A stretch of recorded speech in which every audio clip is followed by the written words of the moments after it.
Next day, or actually the first day after the weekend, we found a surprise. It was you know, like a really bad surprise. We came up with a bill of $8,000 that was made on the cloud account. And I mean, the client had like a few €100, and we just made him up $8,000 in basically a few days. So of course the client was yelling and was kind of really disturbed. But yeah, it is what it is. The thing that we didn't know about is that Cost Explorer API was costing us 1 cent, $1 every call.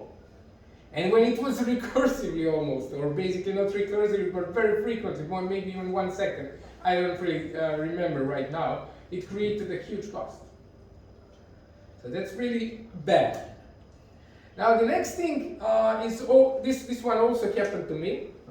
We had this marketing solution that was pretty much one pipeline architecture, where we had, let's say, on one side we had a CMS that was inserting data into Kinesis, from Kinesis into the Lambda, and from Lambda again into the Kinesis, just one pipeline.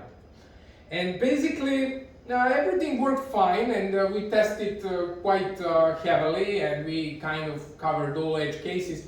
But the thing is that you never know what your client will create as a, you know, as basically from here his perspective a feature. So we had this issue where we, in this Lambda, we were basically converting a target, which is a selection of the user groups that needs to be targeted with this marketing solution. So basically we were converting that JSON into the SQL statement and then query the database. And we were querying the database. We didn't predict that they will create a marketing campaign to hit the whole wall. We had like 60 million users in our database. So when they were hitting the database, we were getting like 60 million users to be sent by email. We kind of thought that, I mean, they asked us to build a solution where they will hit, let's say, a few hundred thousand people, and that was working fine. But 60 millions, we didn't expect that. So what they did is, they did that, and they choked the whole solution. Because when the data, when a Lambda does not finish the job, when it triggers the data from Kinesis, when it triggers the batch, when it does not finish the job because of the timeout or because of the memory, it goes again and again and again till the record in the Kinesis expires. So it was endlessly working and dumping data into the next Kinesis in line, so it completely choked the whole system. And basically you have to erase everything what you did and redeploy everything from scratch in order to get rid of that data. And of course, it happened for one quick campaign for Valentine's Day. So basically nobody received the email for Valentine's. Oh, actually some of them did. Some of them did it a few times in a row. Okay, so next story is about Yang Kui's example. Yang Kui is a guy, he's AWS hero. He's also very well, he's well off with his serverless practice, how would I say, and he's very knowledgeable. And once he had an idea to create Lambda, and that Lambda will be, a library that would be do not download library. And basically that do not download library, he uploaded that to NPM, and overnight he had already 50 downloads. Now, there are certain environment variables in Lambda that you can get without declaring them, like access key, access key ID, secret access, session token. You can get them without actually declaring them. So When you download the library that is not checked and you add that into your package JSON with tilde or correct, basically you're gonna be on every build you're gonna be increase the version with the latest available version, which might be malicious. So even though you checked the code of the previous Lambda, this one may have this malicious code. So when you deploy the version, these things can actually be sent to some URL location, and your whole application might be compromised. This story is about just one bad practice. So when people start working with serverless, oh cool, we have some microservice, let's repack it in some way, or as a Docker image, or as just repack it, let's say some Spring framework. Who works with Java, he would know what I'm talking about. So basically just a Java microservice with a Spring framework. He just drops it up into the Lambda handler and he deploys it as such, and it works, yeah.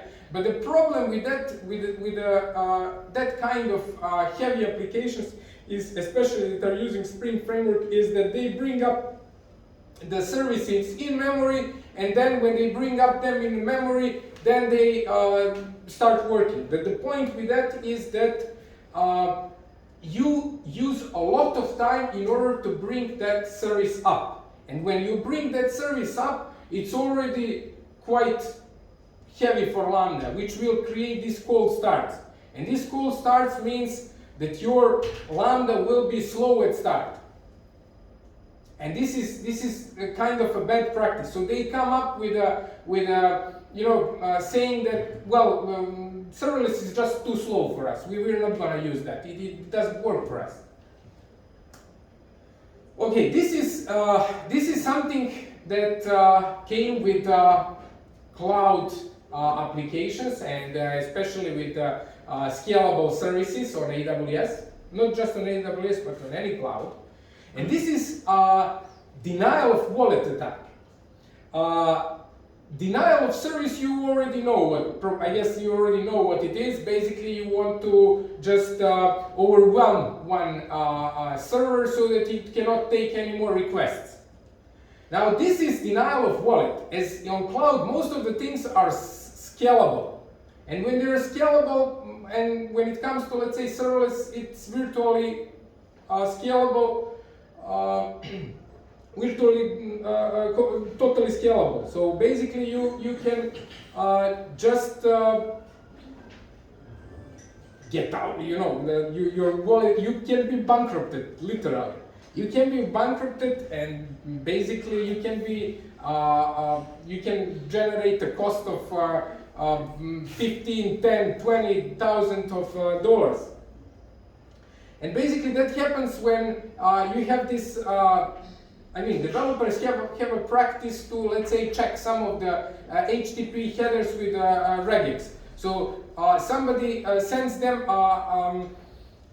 let's say, huge or very complex regex to be processed, and that Lambda stacks into the processing of that regex for 15 minutes, or if it's maxed out. If it's not maxed out, then it can reach, let's say, what it is maxed out to. But it can even take to 15 minutes. So basically, even if you're calling your Lambda over API gateway, API gateway will cut connection on 30 seconds. But Lambda will continue still to work.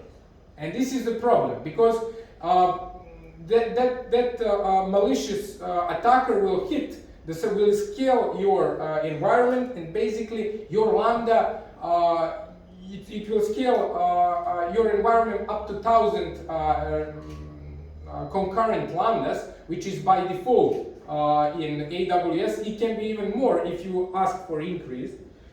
So yes, this can really skyrocket your bill. Now, this is something that I luckily don't hear about. It was something that was in the April last year came up as a huge problem, and that was a Denonia miner. It is the first serverless miner. Basically, it's a Lambda base, as it's serverless, and it mines Monero if somebody wants to know what it mines. And it can deploy itself in any region. So even if you're working in Frankfurt region or Milano region, it can be deployed in Asia Pacific, wherever. And you will never know that it exists if you don't check your bills. But it might be already very late. So it uses DNS over HTTPS, which means that it's very hard to know what address it is trying to attack. So you can't really get the idea. And nobody is really sure how it works, how it is set up on your environment. Most probably, it's compromised secret key. Most probably. But we can hear now some very bad stories that happen. So you see there is a guy that had like almost $60,000 generated quite quickly. And then there are people, I'm a small-time business owner and over 56K in charges. Merry Christmas. I was sick in a bed from COVID booster and missed the first email on 2027 in a contact with AWS support as soon as I found out on 1st of January. Really stressed and worried. So you see the people were, they didn't know even what is happening. They were just getting huge bills. I mean, AWS will reduce price to some extent, but it will still leave some amount from the client to be paid. So, but they will assist in some way or not. Okay, so we came to the point where I'm gonna present today what I started to present. So that's a death or glory in serverless adoption. So before we start, let me introduce myself. So I live in Budva, and I'm overall 18 years in software development. I'm working with AWS and serverless from 2016, a bit earlier, but with serverless from 2016. I'm working as a Crayon solution senior cloud architect at CCOE, co-leading well architect AWS program at Crayon, and also I'm AWS User Group leader in Montenegro, community builder in serverless, 7 times AWS certified, and yeah, that's me. So why do bad things happen? Well, bad things happen mostly because we make mistakes, and not just we, but generally there are some stuff that we should care more about. First of all, those are human errors. Human errors, as we see, is somebody who doesn't read documentation, like myself, and gets into the problem at the end with huge bills. Malicious or buggy third-party service. We saw that we had this library that can be jeopardized, and you can basically your environment can be compromised. Unexpected consumer behavior. Let's say we thought that we satisfy the needs of our user and all user requirements, but suddenly somebody came up with the idea to send the full to send the email to whole world, and the things happen. And as we said, attacks and anti-patterns like Lambda monolith or calling Lambda from Lambda. Those are anti-patterns that can be quite problematic. So, but where should we start? Where should we start when we say, okay, we want to have a good practice? Where should we start? And this is something that lots of people are not caring about. And that's user requirements. So, I mean, you all know what user requirements, you face user requirements a lot, but there is certain segment that it's kind of neglected in my perspective. So what are the user requirements? So as Wikipedia says, the user requirements document or user requirements specification is a document usually used in software engineering that specifies what the user expects the software to be able to do. Clear, right? So we are building something that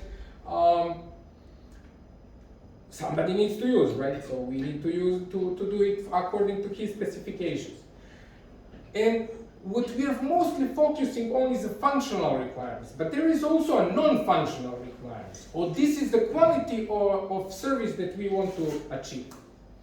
So functional requirements as such is basically a requirement which demands from you the features that you need to develop, right? So you need to develop the authentication and authorization for your application. You need to, let's say, user management or eShop functionalities, add to cart, checkout, etc., admin panel. But non-functional requirements are actually describing the quality of your solution. So the quality of your solution depends of the non-functional requirements that are clearly stated.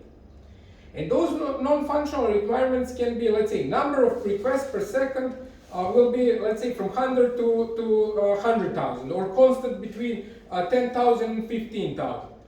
The site should load in 3 seconds when the number of simultaneous users are approximately 10,000.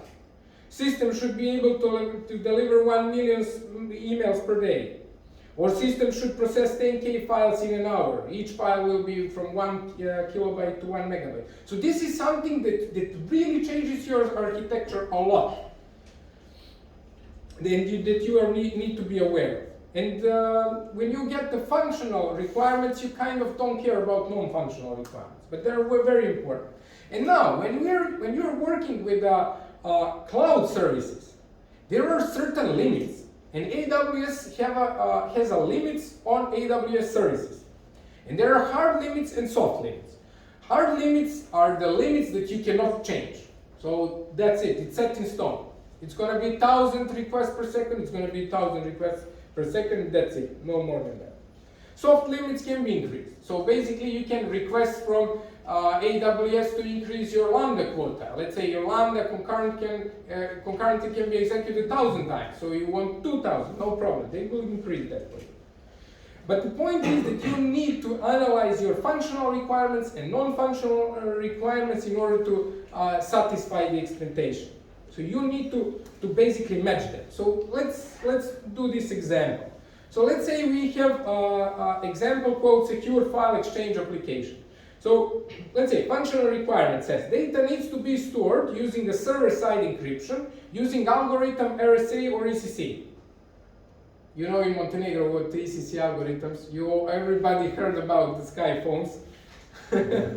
Okay, so, but NFR says there should be at least 1,000 requests per second. S3 documentation, AWS documentation says your application can achieve at least 3,500 put, copy, post, delete, or 5,500 get head requests per second per partition prefix.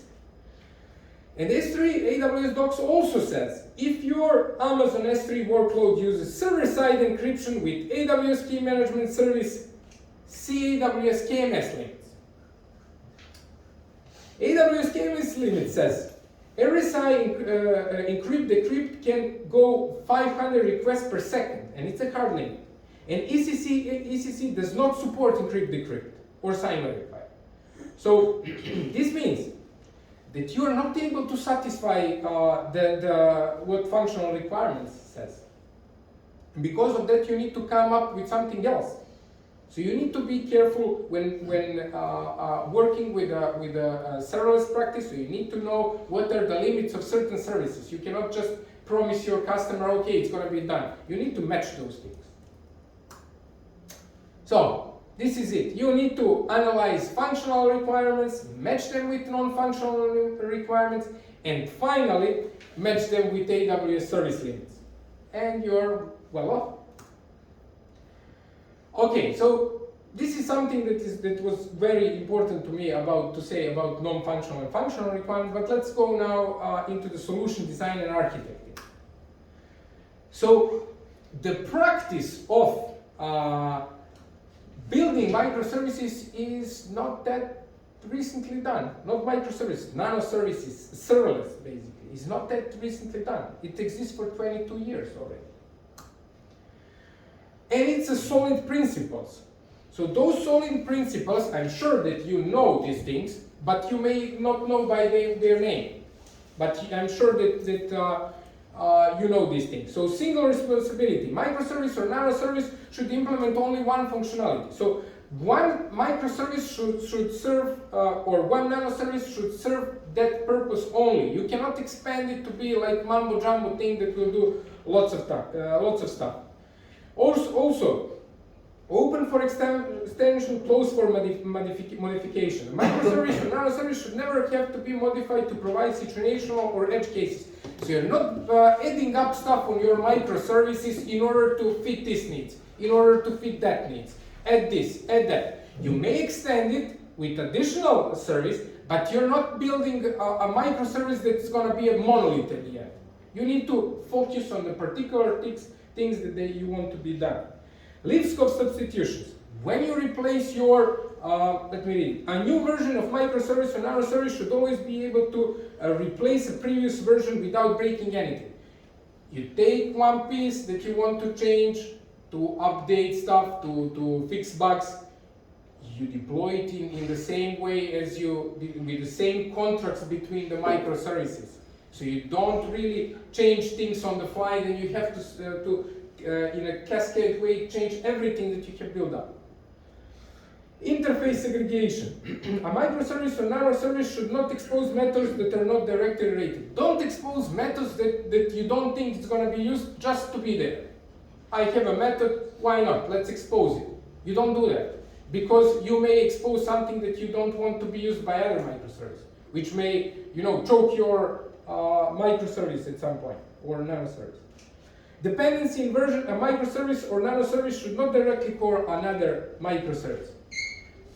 When you have lots of microservices or nanoservices calling, let's say this A calls B, B calls C, C calls D, that's first of all cascade failure. Second of all, if let's say A calls B, B calls C, then B calls D, then B calls F or whatever, this one will gonna go timeout. The first one that started, because he need to do orchestration in order to return back the information to the first one that initially has been called. Okay, now let's talk about serverless architectures. One simple serverless architecture is consistent of few things, not much there. So first you need to think about integration and communication between services, the AWS services that you're going to use, and something that lots of people are not really taking care of, and that's Lambda architecture itself. So how you are architecting a nanoservice or Lambda.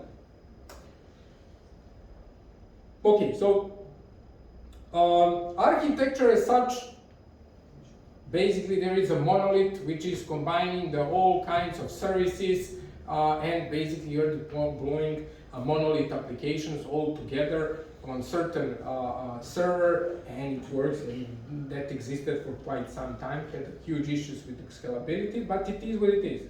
Then the society kind of moved into the microservices. No. Okay, let me speed up. Microservices, which is broken services from monolith, and then finally nanoservices. And nanoservices is, if microservice is, let's say, user management, nanoservice is add user, delete user, certain specific parts of the user. Then you have integrations. You have synchronous, asynchronous, and pub/sub, or publish subscribe. Polish subscribe. This is bad. This is typo, but publish subscribe. So you have synchronous. That's a good one. So you have a synchronous. So you have a synchronous communication. You're calling from that's something that I said it's wrong practice, but it's not always wrong. Let's say if you have authorization, you cannot do that asynchronously. You have to do it synchronously. You need to call the service, say that basically this service, you need to wait when it's authorized and go back. Okay, asynchronous, basically you're using something as a queue or stream or whatever, some kind of buffer that message will be stored into the queue, and then the other service will pick it up from there and execute. Pub/sub is when you spread the messages, when you find out the messages. You send to the service that is doing pub/sub, and basically he's calling all the services that are interested about that message. Let's say everybody who is interested in user-created message. Communication types. You have APIs, you have messages, and you have events. APIs, I guess you all know what that can be. That's an API, it's a REST API or any kind of API that can be synchronous and can be you request something, you get back. Messages is basically a message that you put in some queue, then the other service is getting it out, and that's pretty much it. And the events is basically a pops up or a bus type where you put the message and the interesting parties will trigger on the message pattern. Hexagonal architecture. Now, when I said it's very important how you're building your Lambda, because at some point Lambdas are losing their when you're working with them over years, they're losing their precision, and they are becoming quite mixed up of all kinds of code. So it's very important practice that you create the business logic, and around business logic a layer of ports which are integrating with the adapters, and those adapters will be integrated with your services. Let's say with the queue that we were talking about. So next day, when you replace SQS queue on AWS with any other queue on the planet, you can just change the adapter. You don't need to change the whole code. Security. I'm gonna go quickly over this. Basically, there are a few things that you need to be careful about. One role per function. Don't use multiple roles per multiple functions. Don't do that, because your role needs to focus on a function. So if your function needs to do certain parts, made it in a list with the least privileges in order to do that. Secure your credentials, rotate them very often. Be careful about the libraries you use. Use environment variables for storing configurations, never in code. So don't put stuff in code, because when you commit that, it's going to be visible. It's going to be first version, and it's going to be visible in your Git. Use parameter store or secret manager on AWS, and automate security checks as much as possible in CI/CD pipelines. Use Amazon inspectors that recently came on reInvent. Observability. So what is observability? Quickly over history, I'm not going to go there, but it's consisted of three important things. That's metrics, logs, and traces. So metrics are basically metrics of your performance of your application. You know how much, let's say 500 errors you have. You know how much is your, let's say, I don't know, how much certain aspect of your function consumes memory or whatever. So those metrics, it gives you a visibility how good is your application. Logs, is there any error? Traces, so that basically you're combining metrics and logs with the traces, so that's basically a full path referenced with an ID, so that that's basically traceable from the root, so that when some certain errors are happening, let's say in range few hours, then you can easily get to the logs over traces, and basically by that ID you're gonna spot the problem in the logs. And there are tools for that. You can use CloudWatch logs, filter metrics, alarms, insight, dashboard, X-ray for traces, Cost Explorer so that you're cautious about price.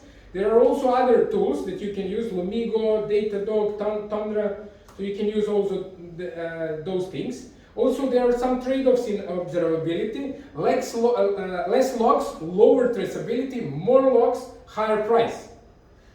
Less detailed logs, less issue finding potential, but more detailed logs, potential security PI issues. You may expose something that you're not aware of, so be careful about those things. Takeaways. Remember function requirements, non-function requirements. Solution design and architecting, solid principles. I'm sure that you all know about that, but it's good to be mentioned. Architecture types, integration types, communication types, and hexagonal architecture. Very good thing even when you're doing testing, because when you change that adapter, you can change it with the mockup data. When you change it with the mockup data, you can test your function. Security best practices, observability, logs, metrics, and trace-off, and remember the trade-offs. That's it.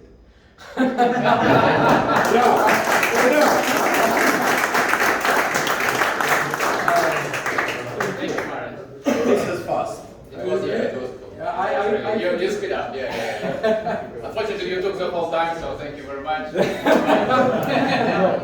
I didn't test this. No, it was good. It was good. Hope you enjoyed. If you have any questions, raise your hand.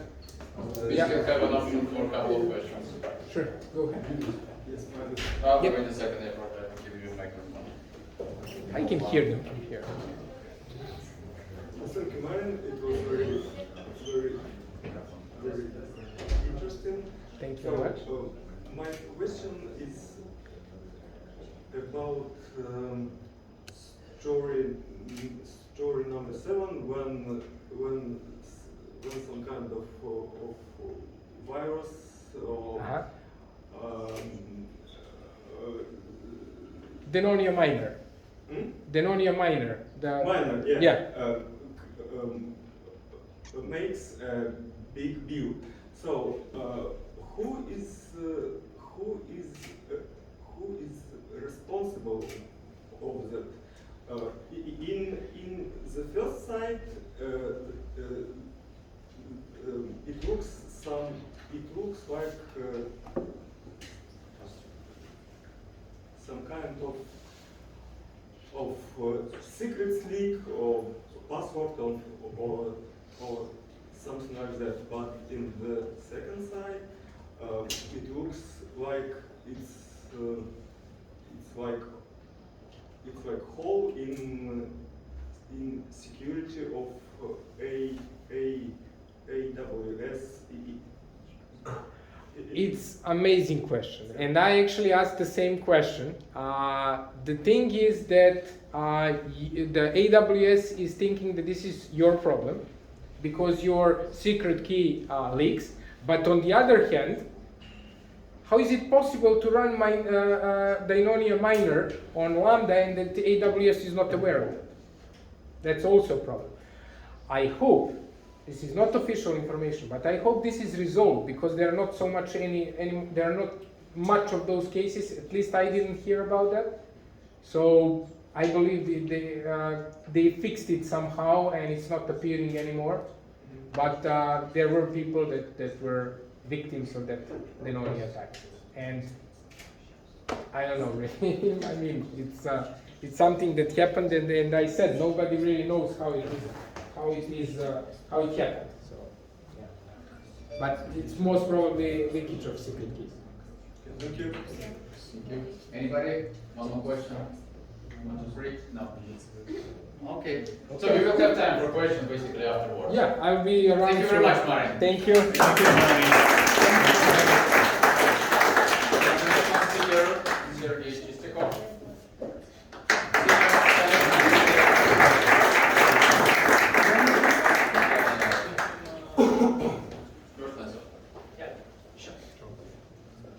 Hello guys, my name is Sergey Chestikov and I'm a solution architect, as already mentioned in the first line software. And I'm very excited to be here and to talk with you about my favorite AWS service, AWS Cloud Formation. And the reason why I decided to talk about all this like an infrastructure as code stuff, because I really think it's a quite important technology right now, but it's always not so easy to start with something new, right? So in terms of what to expect, we will start with a simple question, what is cloud formation? And we will go through a very, very simple example to understand some basic concepts. Then we will finally move to the key concepts, like templates, change sets, and stacks. Then I will share with you in terms of some maybe simplified diagram of one of our company's solution, just to show you how you can use cloud formation to accelerate the development process. And then we will end up with some of pros and cons. So let's imagine that you are in the AWS console and you just want to create a REST API, right? And everybody knows that if you're in AWS and you want to create a REST API, here we go again. The easiest way to do this is to use an API gateway combined with a Lambda, right? And then everything works, and then you like, hey, I also need my database, I also need my DynamoDB table, so you can open the console and you can create it manually, right? Then you also decide to have some storage for logs or some metadata for application, so go ahead and create an S3 bucket also manually. And then you're like, what about permissions? What about some roles? And then go ahead and create also manually a role that will go along with the Lambda. And then we'll like decide, hey, I also need some analytics, I also need some, to create some users for my business users, and also to provide them some permissions. And you can see that even in this simple example, right, things are getting difficult to manage. And moreover, let's imagine that after that your boss comes to you and says, hey Sergey, you're doing a really good job, let's deploy all this application to another region, right, to serve our European customers, for example. And then you need to go and to do everything manually, right? And you feel yourself like this guy, and no one wants to be this guy, right? So, because you need to, it's better for you, you're lucky if you remember all these services, all these relationships, all these roles, and all these permissions. And you can ask me that, is there a better way? Yes, it is. So, let's imagine that we can define all these diagrams, all these services, relationships, and permissions in a form of a file or a text file in some format, right? And upload this file to CloudFormation, to a service that will deploy everything for us. And that is what CloudFormation literally is. CloudFormation in the infrastructure is called provider in the cloud that provide you the functionality to define all your resources, like for example, this diagram in the form of a file, the template file, then upload this file to CloudFormation and let CloudFormation make everything for you and deploy everything for you. And what if some things go wrong? For example, something like a problem in your deployment, in your Lambda, something errors in your settings, so you shouldn't worry about that, CloudFormation will roll back everything for you. And so let's then move to some key concepts here. So the first one is the templates. Templates is a file written in YAML or JSON, and for whatever reason, YAML has really taken off. And you can see the example of the template file here, written in YAML. And I'm totally with that because from my experience, it looks pretty clean when you use YAML instead of JSON for these things. And let's move quickly through this simple example. You can see here the name of the resource and the type of the resource, which is AWS Lambda function. You can see also the list of properties like function name, handler, runtime, or whatever. But the most interesting part here, like in this template, is a zip file, because in most cases you will see here like a link or a path to a zip archive that contains your Lambda code. But here, something like a shortcut. We use a substitution and inline some JavaScript code here. And you can use this format not only to define Lambda functions, right? You can use it to define any service in AWS. There can be DynamoDB table, S3 bucket, policies, and so on. Then the next, let's move to the second key concept, is a stack. So what is a stack? Stack is like a collection of resources that are managed like as a single unit. So if you want to create, update, or delete a collection of resources, you just need to create an update or delete a stack. And stack includes everything that is defined in the stack's CloudFormation template. And for example, for a web application, right, stack can include like web server, database, some network permissions, and so on. And what if you need to update your stack, right, if there is some changes? So it's better for you to know how your changes will affect your running resources. And then we go to, and we finally get to the third concept, like a change set. So the change sets provide you an overview or something like this, and you can use the change sets to identify how your future changes will impact your running resources, and for example, to identify will them to replace or delete your critical resources, right?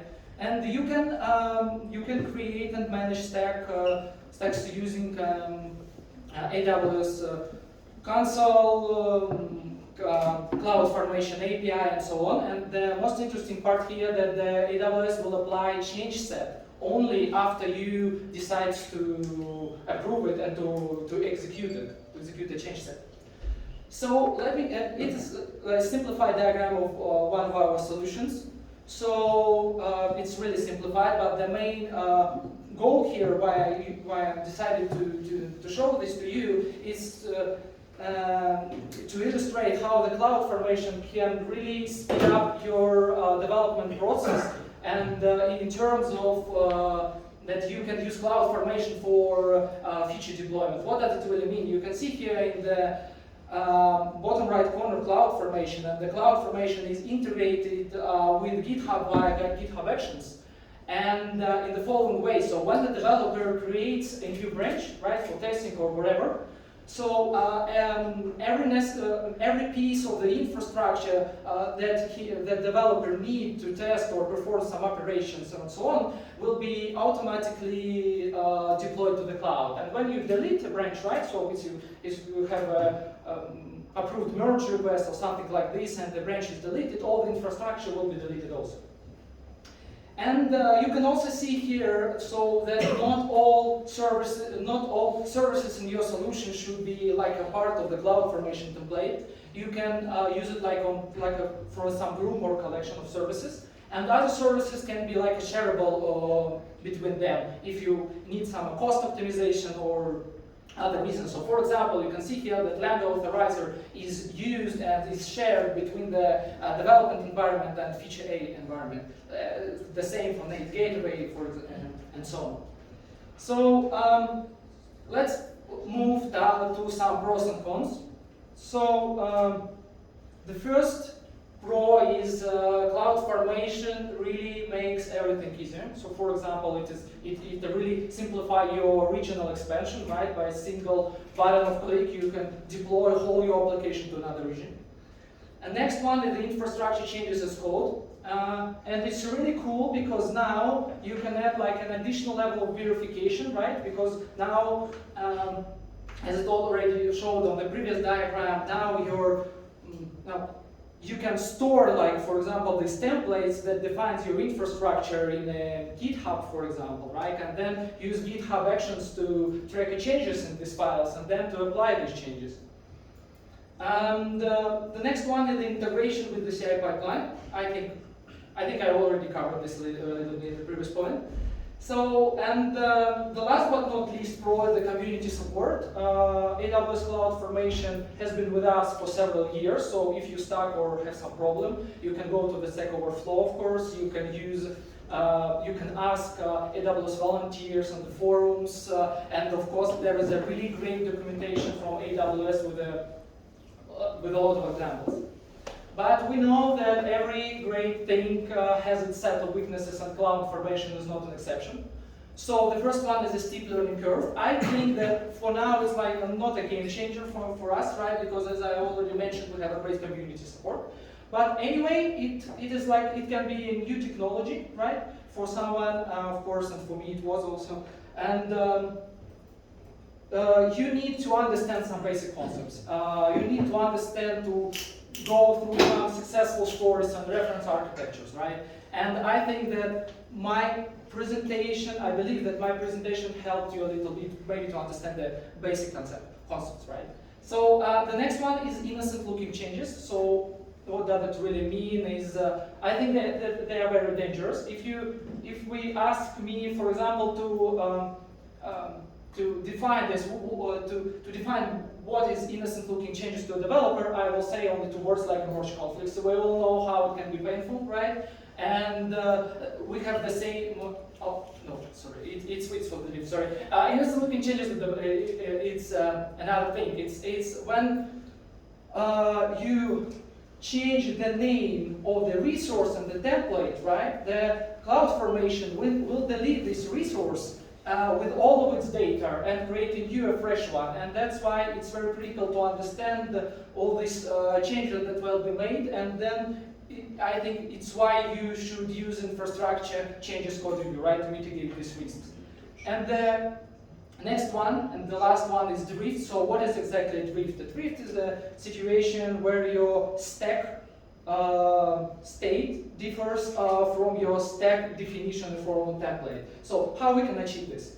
For example, you start using CloudFormation, right? You describe all the services, you deploy them, and then someone comes to your AWS console and change, to delete one service or change it or something like this. And then you will ask CloudFormation to apply new changes, and this will be a merge conflict, right? We all know how it can be painful to merge conflicts. That's why I think that there is a good practice that if you are going to use a CloudFormation, you can set your account something like as a read-only, and to mitigate these risks only, these risks also, and to make every infrastructure change only through the templates and through this whole infrastructure as code approach.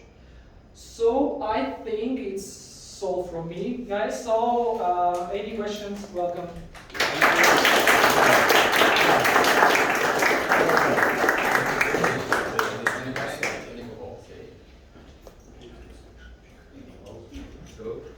Thank you for your presentation. I have a question about open source tools like Terraform, and what could be the advantages of CloudFormation over those tools if you have used them, of course. Yeah, I think that it's like more like a general question, because it's like when you are going to use like a tool that is provided by some company and you integrate it with this company, or to use something open source. So I think that we have some advantages on Terraform, right? Because Terraform is like a cross-cloud solution, right? So we can use it for Azure also, or GCP or whatever. But if you're going to the CloudFormation, so for example, new features, every new features will be implemented by the AWS will be firstly integrated with the CloudFormation itself, right? Because Terraform need to update the SDK updates, right? To wait for them, and then they need to implement them, test them, and so on. And CloudFormation, like an AWS solution, it is very integrated. So. Okay, thank you. Thank you for the question. Anybody? Do you use CDK? So? Did you try CDK? What does it mean? CDK, the SDK. CDK. CDK. Yeah, CDK is basically a code. It's from AWS. Basically, you're creating a CloudFormation out of code. Yeah, I think we can also mention that you cannot use a template. You can use like an CDK, right, for the different languages, right, for the .NET, Java, and so on, and to use it to define your infrastructure. And why it is, I think, why someone choose this approach over this like YAML templates is before it's static typization or something like this, right? So when you want to write something on YAML, you have really no verification of how to do this. Of course, there are some tools, open source tools and other that will help you, but anyway, it's better for you when when you start to write a function, you open a bracket and you see all the examples here and something like this. Yeah. So you can also use a SDK text. I have a question. So, if you have an existing infrastructure, can you move it to the? Can you generate a CloudFormation file from the existing infrastructure? Maybe that's common knowledge, but yeah, it's really a great question. CloudFormation provides like an commands, like CloudFormation CLI provides some commands to integrate their already running resources in your infrastructure and to take all of this into your template or something like this. But you really need to be careful with that, right? Because I think you can do this, but it's not really a simple task, and you should really go through the documentation and think all about these references with the other services and so on. So for me, it's like if we go back maybe to this diagram with one of our solutions, so it was like my first experience with the AWS CloudFormation, and I used some Amazon a console just to test for something, right? To maybe to understand what should be infrastructure, because we have really good AWS console with a lot of settings here and so on. It's really good looking. But then I move everything by my hands and not using so. But you can do this. Yeah, it's you can integrate your running resources into your infrastructure. Okay. Thank you very much for your question. Oh, you want one more. Final one. Is there any cost advantages regarding when you use CloudFormation? It's also an interesting question, because CloudFormation I think that also when we're talking about costs, right, we also will need to go deeper to documentation, but I will give you like a simple understanding of that, because we're in the cloud and they want money from us literally from everything, so we need to be accurate. So to be honest, you can use, for example, CloudFormation to host not only AWS resources, but also they have some registry or something like that, where you can define like a combination of resources for your solution, and others can use CloudFormation to deploy them also. And so the general key is the same. So when you are going to use CloudFormation for the like a native AWS services like EC2, Instance API Gateway, and Lambda, and so on, it will there is no cost. But if you need to integrate, to add there some, so can I go back? Yeah. You can see here the type, right? So here's the AWS Lambda function. So AWS is a part of the namespace. So for example, every type that starts with the AWS and this in the AWS namespace will be free for you. But if you want to add something external, third-party sources, or something else, you should to pay for that. Cool. Thank you very much, Sergey. Great.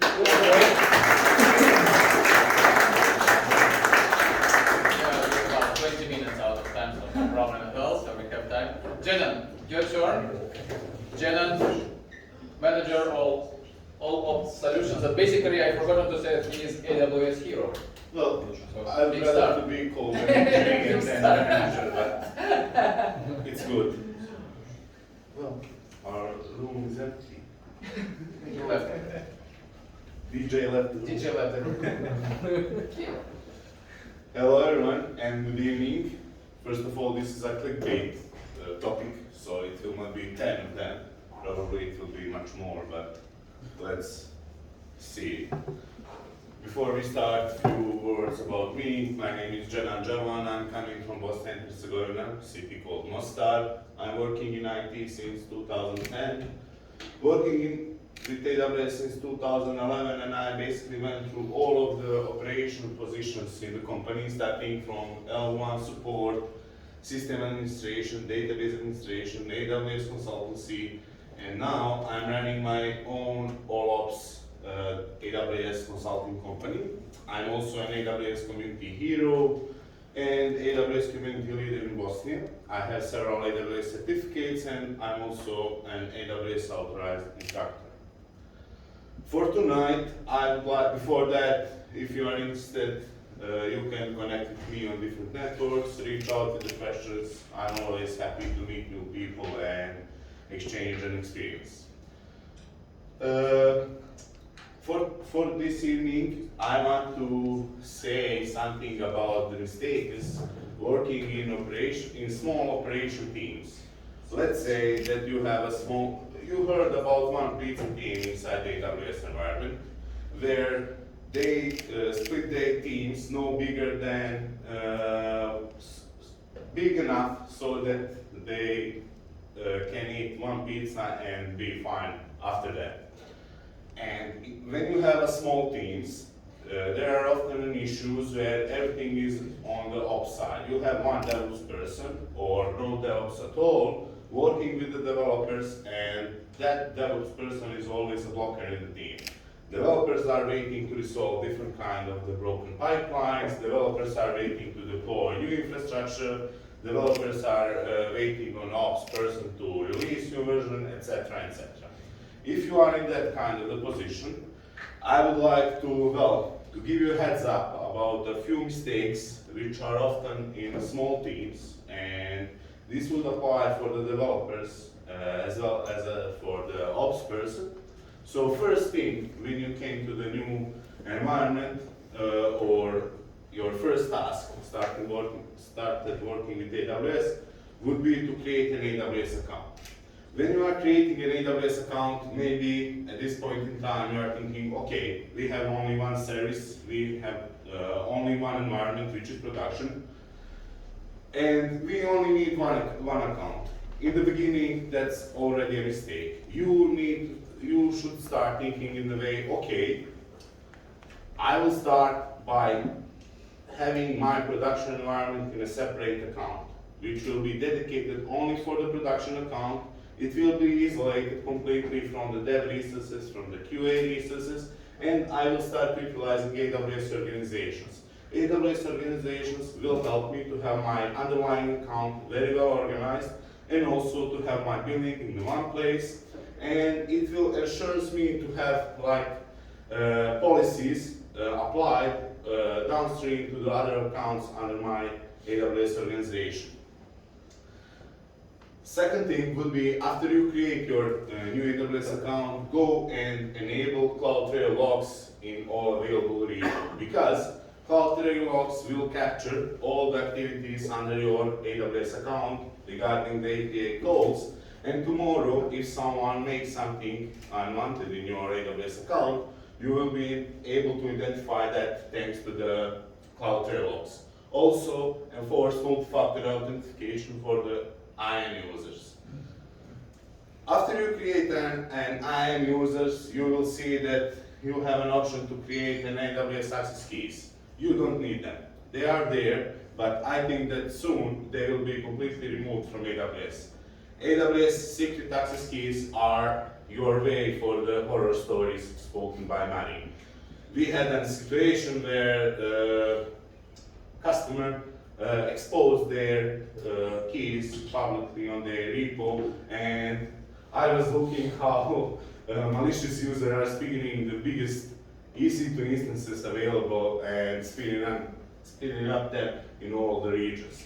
So you don't need AWS keys, because even if you don't expose them, you will have a headache. You will need to rotate them. If you are doing any kind of the compliance, SOC compliance, whatever, you will need to take care for them. So from the beginning, forget on AWS keys, use IAM roles, utilize IAM roles as much as possible, and do not use AWS keys.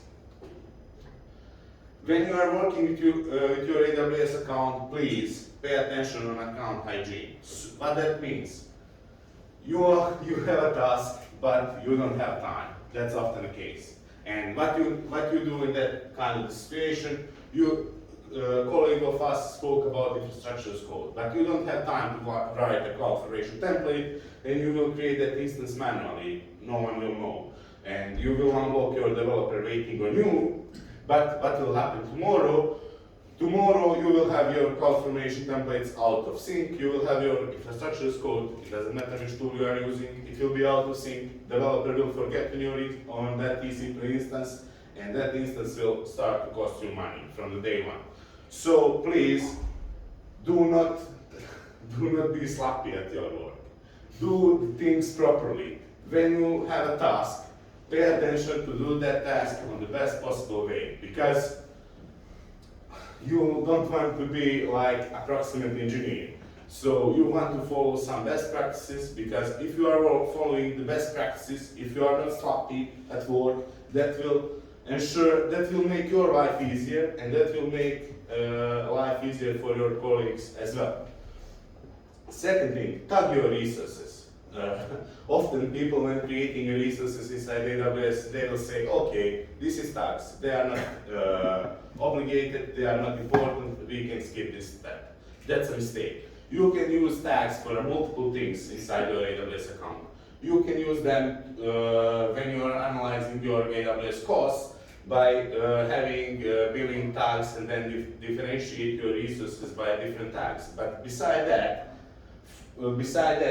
when you are tagging your resources, you are adding a metadata to AWS resource. What that does mean is when tomorrow someone else came to your team, you don't need to be at work to explain why you created that EC2 instance, who is the owner, for which application or environment we are using that instance. There are tags to explain that. So you are saving your time and time of everyone else by using tags. That small, simple thing. Also, do not leave your resources running and do not say I will delete them tomorrow. You will not. And at the end of the month, when you start doing a cost optimization, you will see that most of your unwanted costs coming for some of the database migration instances leave it running when you try to do your database migration. When you were testing something and you left your resources running, check the thing one. You will make it better later. You will not. Once when you make it working, it's in our nature. It's working, do not touch it. We are never getting back. So it's important that you are doing things properly starting day one. Application architecture. Oh, we will all make architecture for the application for 1 million users. We will not. So start simple. You do not need to over-engineer things. You need to have a simple infrastructure, but also infrastructure which will be able to be expanded properly when time comes. Why we use cloud? To be able to scale up and scale down, but also to keep our costs at minimum. And thanks to the cloud, we can make things simple and expand them on one click.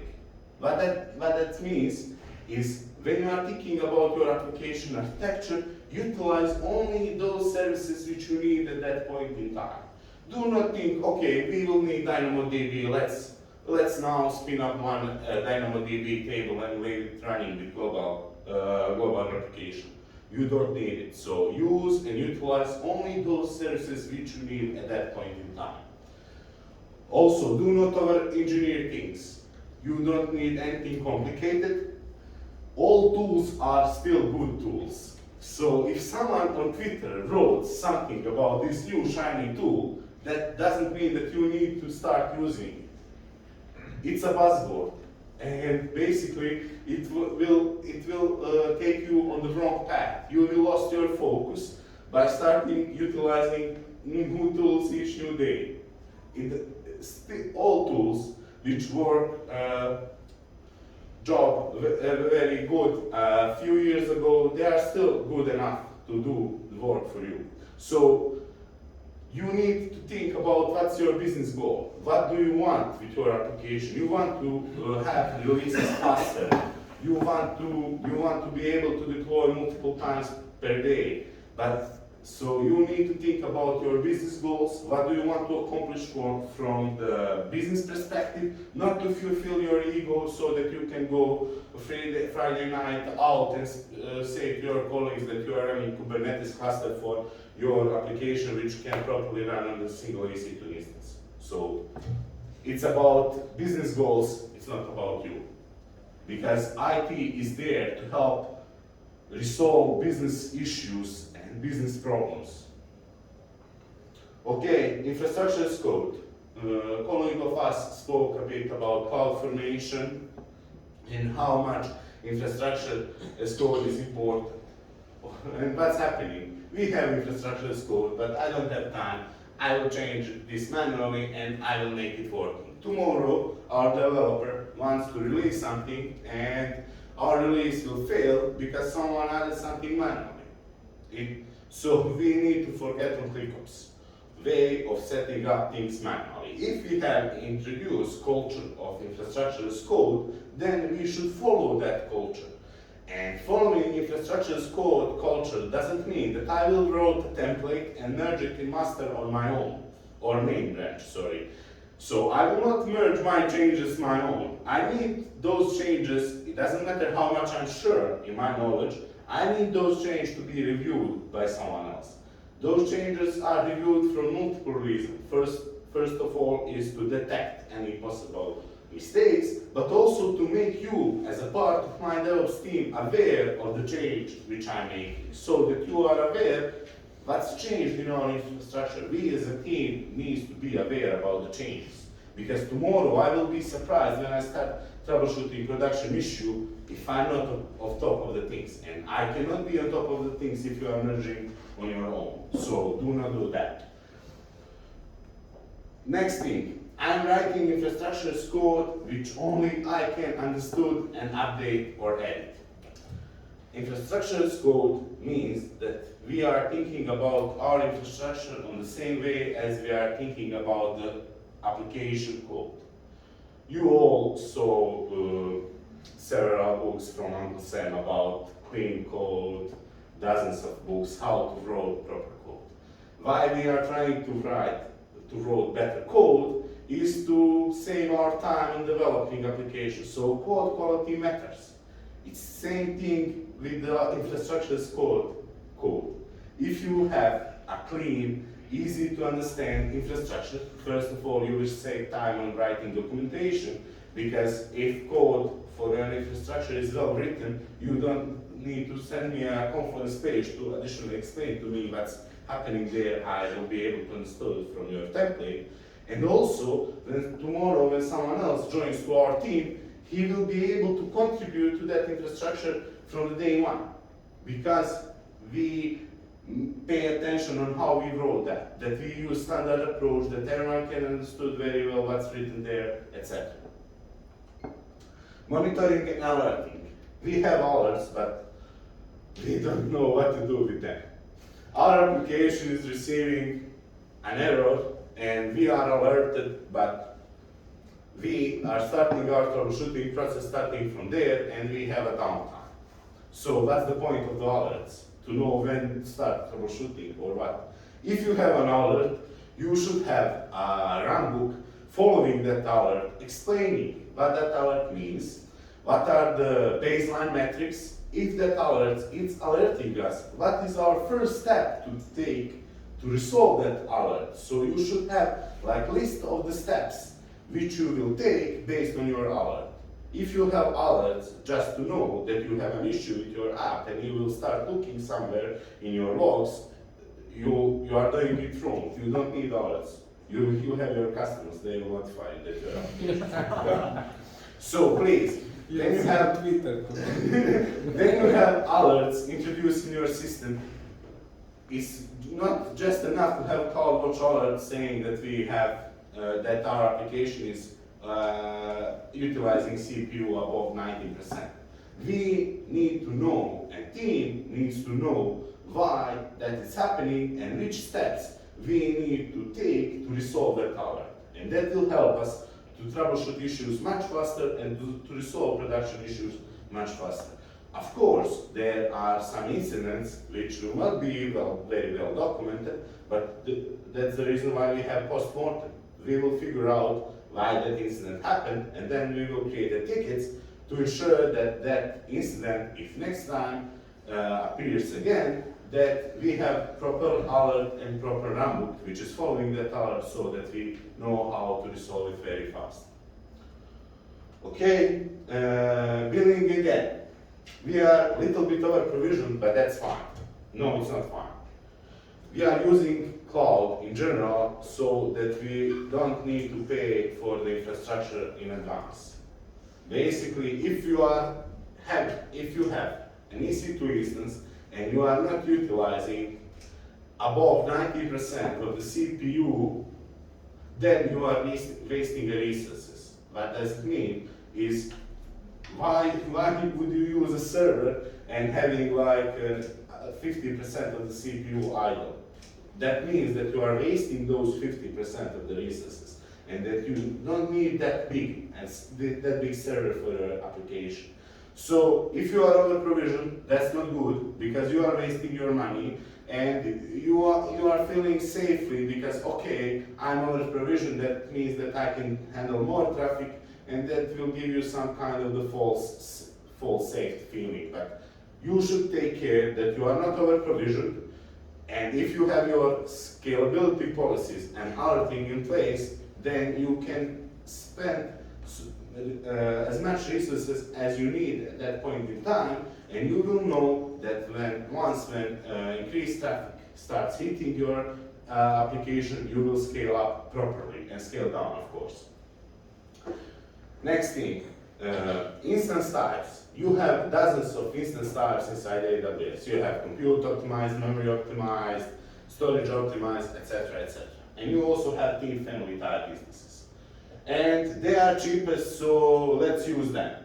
But if you take a look into the AWS documentation, you will see that those T2T family type instances are not from the production environment because they have burstable CPU.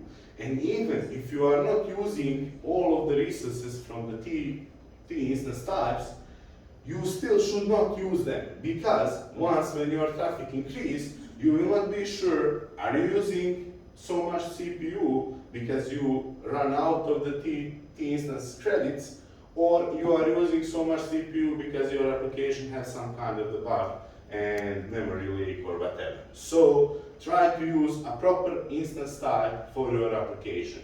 If it's a database and you have that that luck to manage your database manually, then you should try to use storage optimized instances. But I hope that you are using database managed service. Next thing, tools. Oh God, there are dozens of tools to do job for you. And if you are a developer, and please avoid resolving ops kind of the things on the developer way.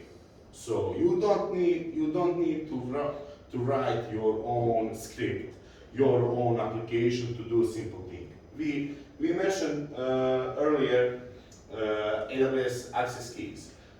Let's say that you want to have your access key rotation. What you would do as a developer, you would probably wrote some kind of the Python script or whatever to rotate that keys for you. Try to, and what that has as a consequence is that you have additional piece of code which you need to manage and for which you need to take care for. And tomorrow that code will be outdated and someone else will join to your team, and when that new start that script, it will be outdated and it will break something. So avoid writing a code and script which you will need to manage tomorrow. Try to use tools or pipelines inside your cloud environment which are already there. You have GitHub Actions, you have code pipelines, you have different developers tools inside AWS, so you don't need to over-engineer things and write your own tools, because tomorrow you will need to maintain that code which you wrote. And someone will ping you and say, hey, your script doesn't work anymore. So yeah, do not resolve operation things following developer mindset. Yeah, that's all from me tonight.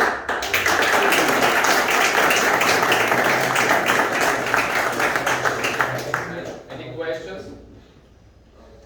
Yeah? You need microphone? No, You can speak I loud. will shoot live. Okay. So you mentioned AWS keys. You mean by that permanent AWS access key, secret key, or something like that, right? And in our company, we are using also roles for everything. Roles. We are not using users and everything, but we have 47 clients. Every account per tenant. And I needed to create a PyQt script that rotates credentials every 15 minutes. So because of the security issues. So is that a good practice or no? But we couldn't do it. I think there is an option, but with the session token service, where you get. Yeah, we use STS. If you are using an STS, you will get that temporary key from AWS, but you are not using access key and secret access key pairs. So basically I don't think that you are doing things wrong there. And we are using, let's say, SAML and SSO authentication. So you authenticate yourself with SSOs, and that is your entry session. And then from that session, we are using SDS token to create temporary credentials. And that's okay. I would say that's a good approach. Mani, what do you think? Yeah, I do think that's the same practice that I'm doing.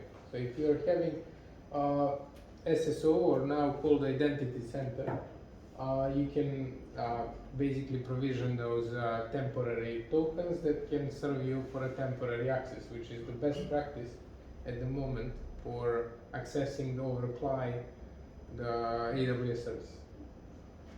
So approved. Yeah, and I needed to create a PyQt script, by the way. No script, desktop application. Well, that's 47 accounts, and every account has a dozen of roles. I'm not saying do not write your own tools, because if you take a site reliability engineering book from Google, you will see that their site reliability engineering team, what they are doing, they are building their own tools. But you don't want to create a crappy scripts which you will maintain tomorrow. If you create a tool which is well documented, maintained, and everyone, once when you take a look into that README file, I know how to use your tool, that's excellent. You have tagged version, you have an issue page, and we know how your tool works, so that's cool. But if you have inside your repo one script which only you know how to use, it will waste my time until fix it and solve the problem. This one just runs on every platform, basically on Mac, Windows, and Linux, and you just click one button and you get all the roles and everything. That's cool. Thank you. Anybody? Well, yeah, I have a question. Oh. Like a discussion question. What do you think? Now, we have, let's say, companies, huge enterprises, they're moving on AWS. Now they have lots of environments, lots of stages, stage environments. So they have, let's say, a certain organization in the company, and then they have another organization in the company.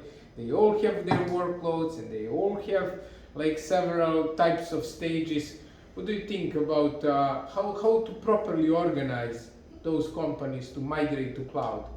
Well, basically through the landing zones. The landing zone is a service which will basically set up AWS accounts for you, following practices which you want. So you will say, okay, create a separate account for this department in the company, allow that department to use following services under that account, and by default enable them to have CloudTrail enable, stuff like that. So by introducing landing zones, you can define different account for the different company departments, and then have rule applies basically on those different accounts.